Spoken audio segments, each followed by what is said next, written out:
kita sebagai umat Nabi Muhammad SAW jangan mencontoh kebiasaan buruk Bani Israel. Jangan suka menentang syariat Allah Subhanahu wa taala. Jangan suka mempertanyakan hukum halal dan haram. Lalu kemudian kita mangkir, kita keluar dari aturan-aturan syariat Allah Subhanahu wa taala. Sikap seharusnya yang harus ditunjukkan oleh setiap muslim ketika kita mendapatkan perintah Allah atau larangan Allah Subhanahu wa taala, qalu sami'na wa ata'na. Kita harus dengarkan dan kita taati, kita junjung tinggi semua perintah-perintah Allah dan kita jauhi semua larangan-larangan Allah Subhanahu wa taala.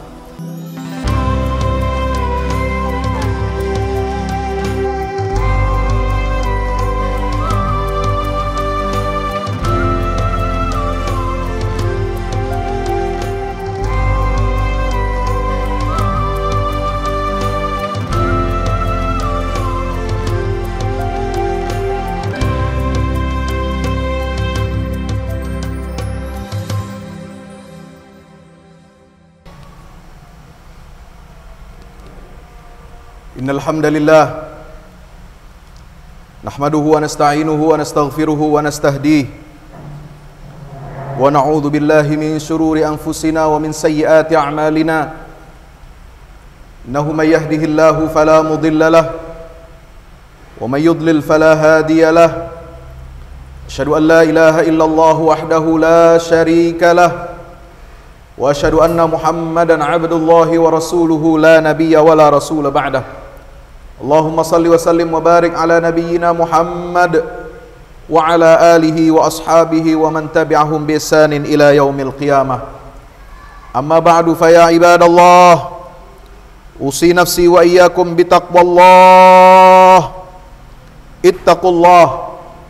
Ittaqullaha haqqa tuqatih wa la tamutunna illa wa antum muslimun. Hadirin ma'asyiral muslimin, jamaah Jumat yang dimuliakan dan dirahmati oleh Allah Subhanahu wa taala. Puji syukur kehadirat Allah Subhanahu wa taala atas segala nikmat, karunia, taufik dan hidayahnya kepada kita semua, sehingga kita alhamdulillah dapat melaksanakan ibadah puasa di bulan Ramadan ini di hari yang ke-11 atau pada Jumat yang kedua. Mudah-mudahan semua amal ibadah kita di bulan suci ini semua diterima oleh Allah Subhanahu wa taala. Salawat dan salam tak lupa kita sampaikan kepada Nabi kita Muhammad sallallahu alaihi wasallam beserta seluruh keluarga dan para sahabatnya. Mudah-mudahan tercurah limpahkan untuk kita semua pengikutnya hingga yaumil qiyamah. Hadirin ma'asyiral muslimin yang dimuliakan Allah Subhanahu wa taala.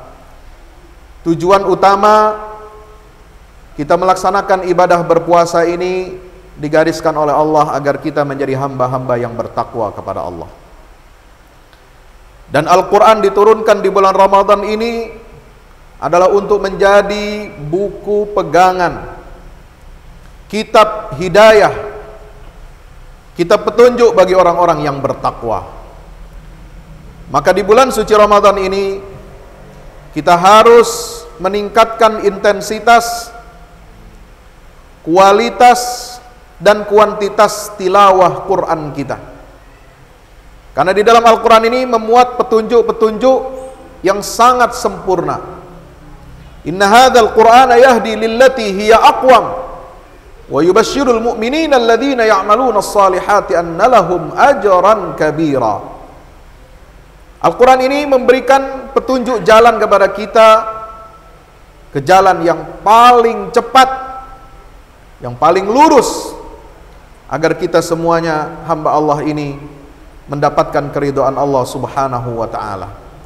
Maka pilar-pilar di dalam Al-Quran, peradaban itu disuguhkan sedemikian rupa agar kita mengambil ibrah, agar kita mengambil pelajaran.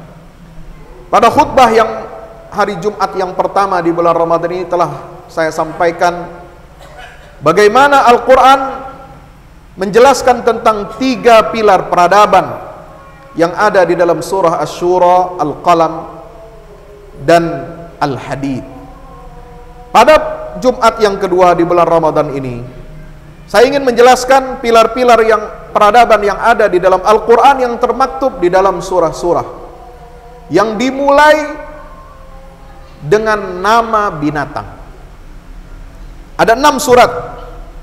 Kalau kita perhatikan Al-Quranul Karim, kitab pedoman dan petunjuk dari Allah Subhanahu wa ta'ala ini, ada 6 surat yang diberi nama dengan nama binatang. 2 yang pertama ada di 10 juz yang pertama, yaitu surah Al-Baqarah dan surah Al-An'am.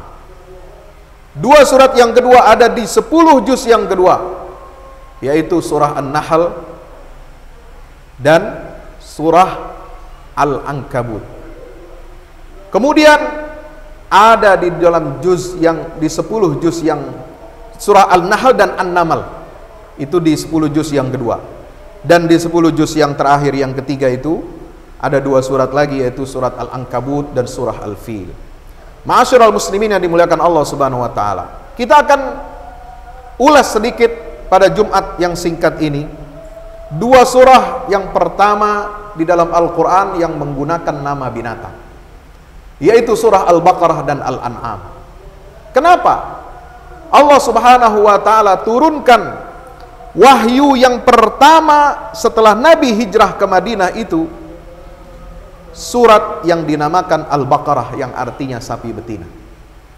Surah Al-Baqarah dan Ali Imran adalah 2 surat yang paling besar di dalam Al-Quran, yang Rasulullah sebut namanya itu Az-Zahrawain. Iqra'uz Zahrawain, bacalah 2 surat yang berkilau, yang bercahaya, yaitu Al-Baqarah dan Ali Imran. Selain namanya yang terkenal populer Al-Baqarah, nama surat ini adalah surah Az-Zahra. Lalu kemudian ada nama lain, surah Fustatul Quran dan Sinamul Quran. Itu semua memiliki makna-makna simbolik. Betapa peradaban Islam ini, peradaban Al-Quran ini puncaknya adalah surah Al-Baqarah. Makanya Nabi SAW mengatakan kepada pasukan yang akan ikut dalam medan pertempuran, siapa yang hafal surah Al-Baqarah, maka dia berhak untuk menjadi anggota pasukan elit, pasukan khususnya Rasulullah SAW. Dia akan dijadikan, diangkat sebagai komandan peleton, komandan batalionnya pasukan Rasulullah SAW. Itu orang yang hafal dan menguasai surah Al-Baqarah. Maka jamaah yang dimuliakan Allah Subhanahu wa taala, surah Al-Baqarah ini penting untuk kita kuasai. Kenapa demikian? Karena disitulah Allah menyebutkan secara rinci pilar-pilar peradaban ini. Bagaimana kita sebagai khalifatullah di atas muka bumi ini harus memerankan fungsi kita sebagai khalifah di atas muka bumi ini dengan sebaik-baiknya. Kenapa? Karena surah Al-Baqarah ini di juz yang pertama, kalau kita lihat, itu dibagi menjadi 3 bagian. Pertama, ada kisah Nabi Adam alaihi salam, penciptaannya.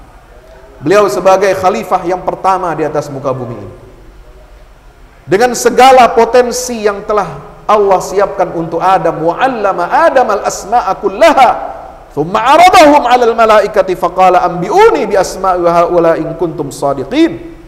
Ada potensi manusia sebagai khalifah itu bisa berhasil dan bisa gagal. Bagaimana keberhasilannya? Rahasianya ada di dalam kisah Nabi Adam alaihi salam. Dia diajarkan nama-nama, dia diberikan karunia, dilebihkan dari makhluk-makhluk yang lainnya, sehingga jin dan malaikat pun semuanya diperintahkan oleh Allah untuk sujud kepada Adam alaihi salam. Tapi manusia sebagai khalifah bisa juga gagal. Bagaimana gagalnya? Kalau dia mengikuti kehendak iblis, kalau dia tergoda dengan rayuan dan bisikan iblis, itulah yang menyebabkan Adam itu keluar dari surga, tergelincir, dan sampailah Adam ini di bumi untuk memerankan fungsi kekhalifahannya.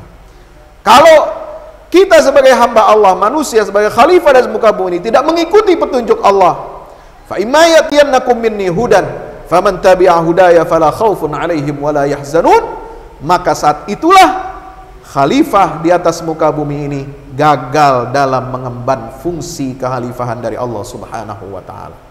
Ini termaktub dalam surah Al-Baqarah ayat 30 sampai 39. Kisah yang kedua, ada kisah tentang Bani Israel. Ini yang paling panjang. di dalam surah Al-Baqarah. Dari ayat 40 sampai ayat 122. Ayat 123 ya. Ya Bani Israil dzkuru ni'mati allati an'amtu 'alaikum wa aufu bi ahdi ufi bi ahdikum wa iyaya farhabun. Ini kisah tentang Bani Israel, yaitu mereka segolongan bangsa yang Allah pilih untuk di situ banyak diangkat nabi-nabi dan rasul. Mereka menjadi pemimpin peradaban manusia dalam jangka waktu tertentu.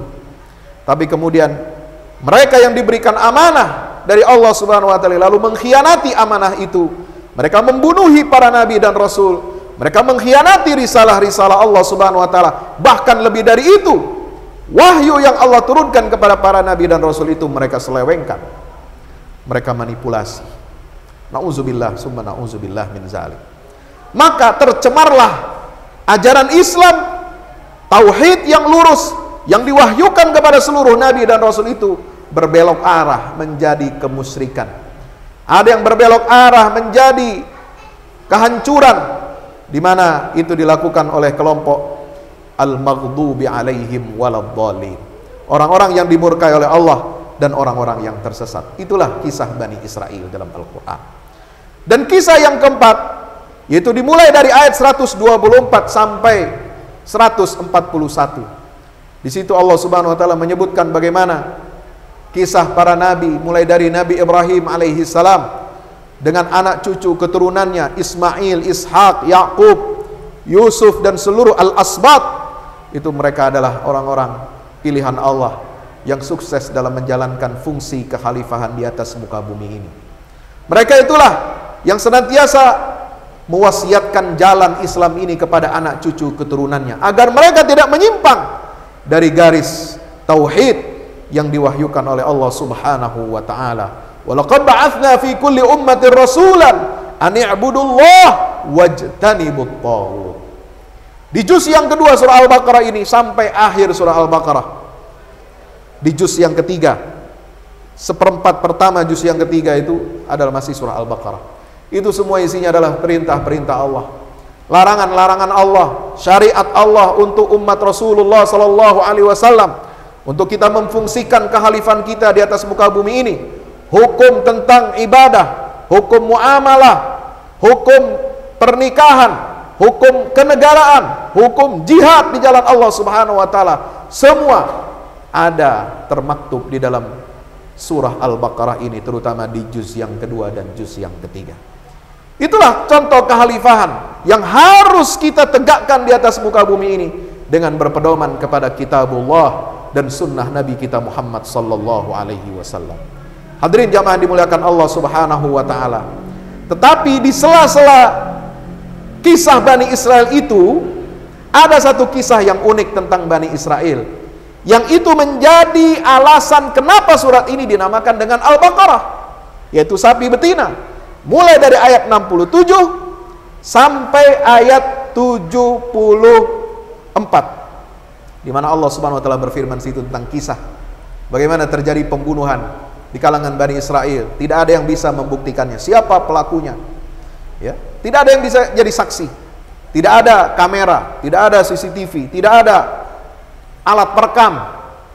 Kalau sekarang terjadi kriminalitas, terjadi pembunuhan, terjadi pembulian, penyiksaan, semua bisa direkam, bisa disaksikan, diviralkan di media sosial. Tapi zaman dulu tidak bisa.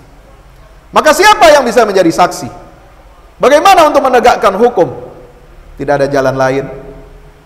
Korban yang mati itu harus dihidupkan lagi. Nah, itulah caranya. Allah Subhanahu wa taala perintahkan Nabi Musa alaihissalam untuk menyembelih, supaya Bani Israel ini menyembelih sapi betina itu, agar dari potongan tubuh sapi betina itu yang sudah disembelih itu nanti kemudian dipukulkan ke jasad tubuh mayat atau korban itu, dia akan hidup dan akan menceritakan siapa yang membunuhnya.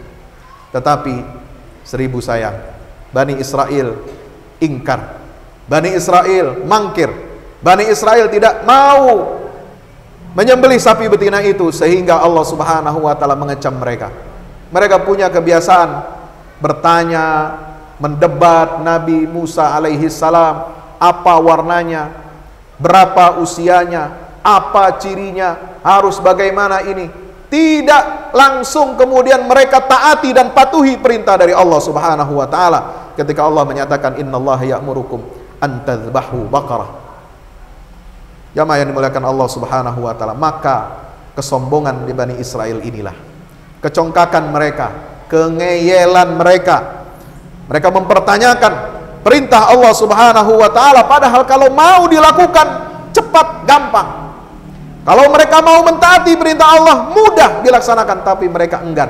Hampir saja wama kadu yaf'alun, mereka tidak akan melakukan perintah itu.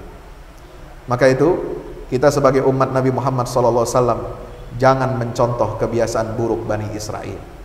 Jangan suka menentang syariat Allah Subhanahu wa taala. Jangan suka mempertanyakan hukum halal dan haram. Lalu kemudian kita mangkir, kita keluar dari aturan-aturan syariat Allah Subhanahu wa taala.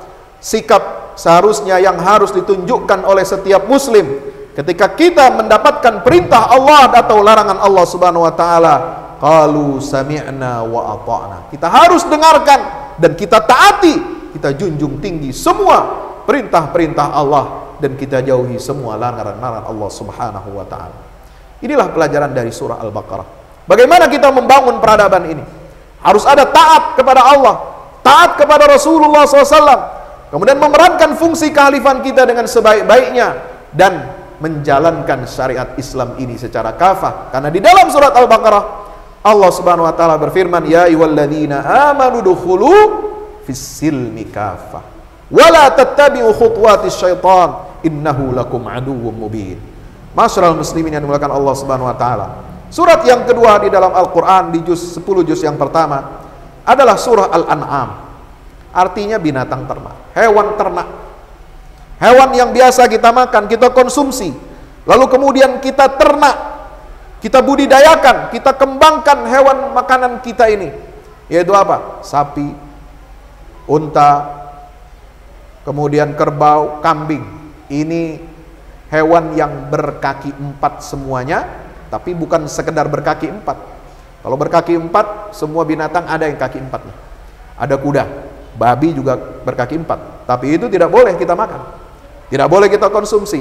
Hanya hewan berkaki 4 yang kemudian dia memiliki ciri, ya, kakinya itu ada ciri khasnya yang disebut dengan apa itu ya,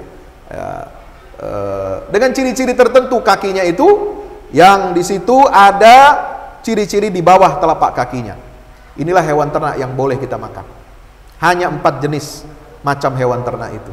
Masyarul muslimin dimuliakan Allah Subhanahu wa taala. Kenapa Allah turunkan surah Al-An'am ini? Allah turunkan surat Al-An'am ini untuk menghancurkan sistem tatanan jahiliyah. Mulai dari apa?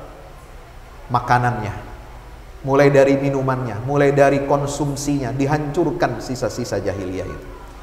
Sebelum surah Al-Baqarah ini turun, Al-Baqarah tadi yang pertama turunnya di mana? Di Madinah. Al-An'am turunnya di Makkah. Maka yang dihancurkan pertama kali dari sistem jahiliyah itu adalah kezaliman manusia dalam soal konsumsi makanan. Maka Allah menetapkan apa yang halal dan apa yang haram dari konsumsi makanan itu. Mengkonsumsi makanan dan minuman, jangan salah, itu erat kaitannya dengan sistem keimanan kita, dengan akidah dan ketauhidan kita kepada Allah Subhanahu wa taala. Karena banyak jenis binatang yang ingin kita konsumsi, yang semuanya ingin kita makan, tetapi itu tidak diperbolehkan oleh Allah Subhanahu wa taala. Allah berikan batasan bagi kita untuk makan dan tidak makan. Allah berikan batasan bagi kita untuk minum dan tidak minum. Maka itu kita berpuasa ini dididik oleh Allah Subhanahu wa taala untuk apa? Menahan diri, menghentikan kebiasaan makan minum kita yang halal. Untuk sementara waktu diharamkan oleh Allah Subhanahu wa taala. Supaya apa? Supaya kita bisa menjauhkan diri dan meninggalkan semua makanan dan minuman yang haram. Subhanallah. Maka itulah di ayat-ayat surat Al-An'am ini, Bapak Ibu yang dirahmati Allah Subhanahu wa taala, itu semua digambarkan bagaimana qul la ajidu fima uhiya ilayya muharraman ayyat'amahu illa ayyakuna maitatan aw daman masfuhan aw lahma khinzirin fa innahu rijsun au fisqan uhilla li ghairillah. Makanan harus dibatasi.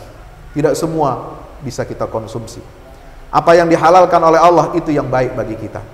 Apa yang diharamkan oleh Allah itu tidak baik bagi kita. Meskipun kelihatannya baik, meskipun barangkali rasanya enak, karena kita mendengar, oh daging babi ternyata enak.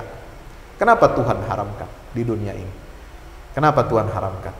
Ada banyak rahasia dan hikmahnya. Tapi yang paling inti adalah ketaatan dan ketundukan kita kepada Allah Subhanahu wa ta'ala. Allah berhak melarang sesuatu yang enak bagi kita. Sebagaimana Adam di dalam surga nggak boleh mendekati satu pohon khuldi. Pohon itu apa? Tidak baik. Apa dia zatnya haram? Tidak. Tapi kalau Allah sudah mengatakan haram, ya haram, tidak boleh didekati. Demikian pula makanan, demikian pula minuman. Apa yang enak menurut kita belum tentu itu diperbolehkan oleh Allah Subhanahu wa ta'ala. Maka setiap muslim harus tunduk, patuh dan taat kepada perintah ataupun larangan-larangan dari Allah Subhanahu wa ta'ala. Maka pentingnya Al-An'am ini bagi kita. Bukan hanya untuk memakmurkan kehidupan kita, tetapi untuk menyuburkan ketauhidan kita. Karena makanan itu, minuman itu akan jadi darah daging kita. Maka dari situlah ketauhidan kita ini harus merasuk ke dalam seluruh aliran darah kita, ke dalam tubuh kita, ke dalam sel-sel kita. Jangan sampai bercampur dengan barang-barang yang diharamkan oleh Allah Subhanahu wa ta'ala. Dan Allah memberikan aturan, kalau kita makan terpaksa, famanitturra ghaira baghin wala 'adin fala itsma 'alaih.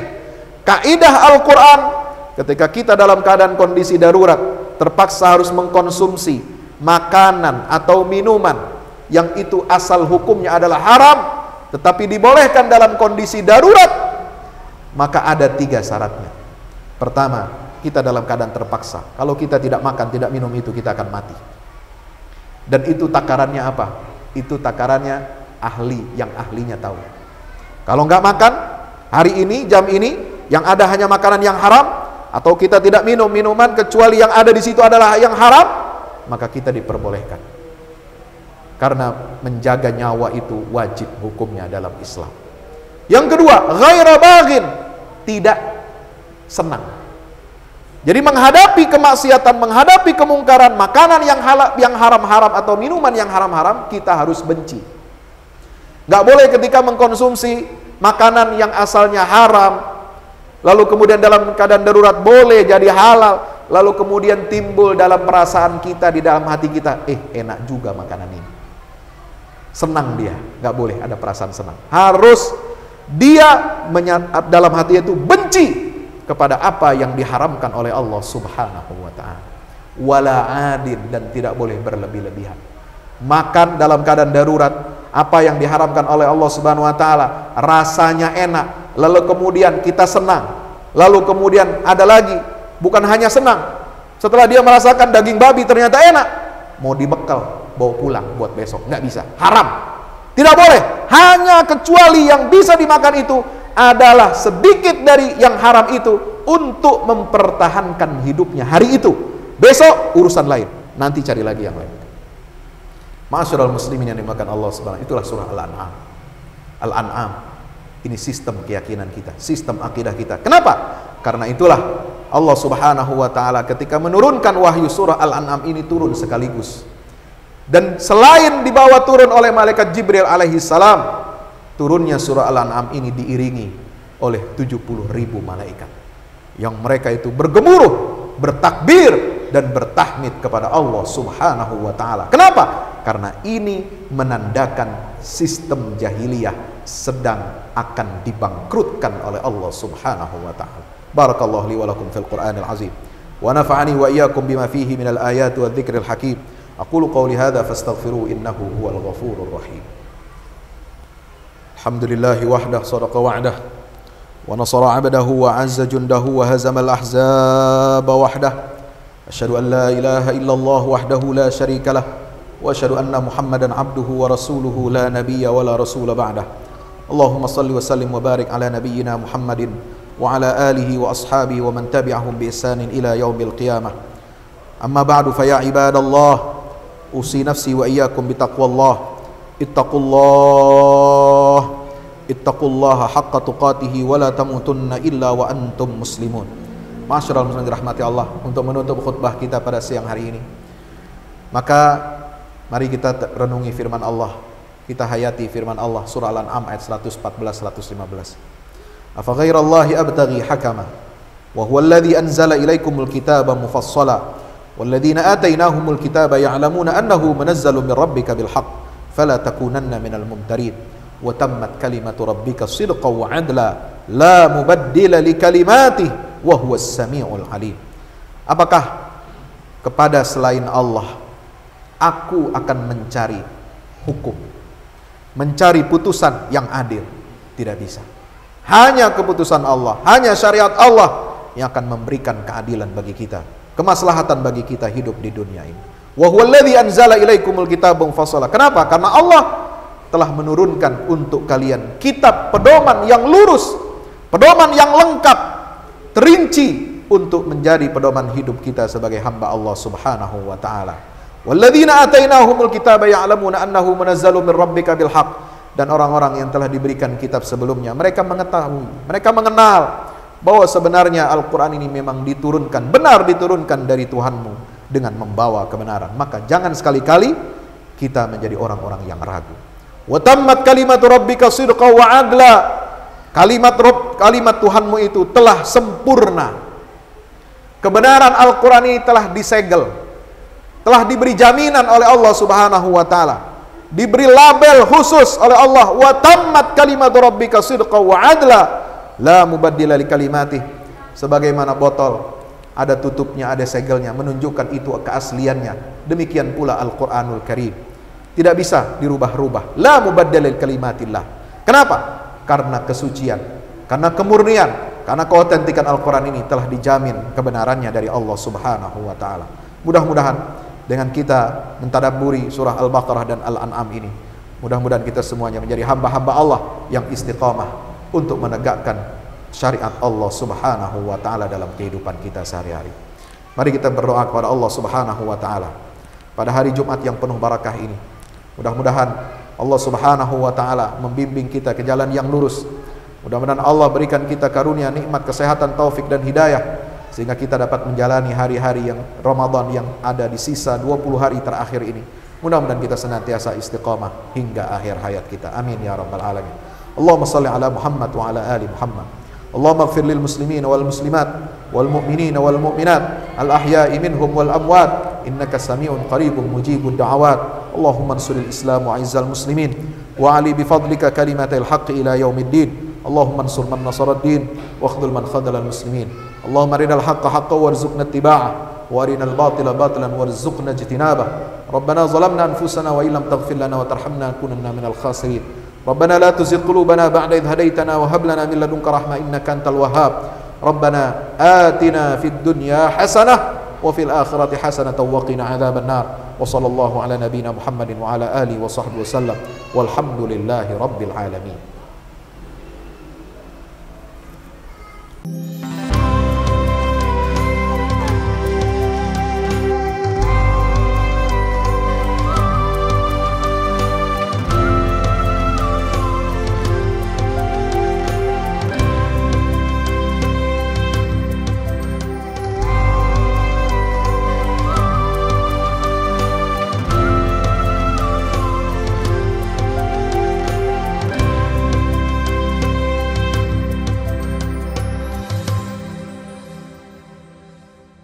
Assalamualaikum warahmatullahi wabarakatuh. Bapak Ibu para pemirsa, saya Ustadz Fadlan mengajak Bapak Ibu kita semua, ayo kita membuat investasi masa depan bersama Al-Fahmi Institute.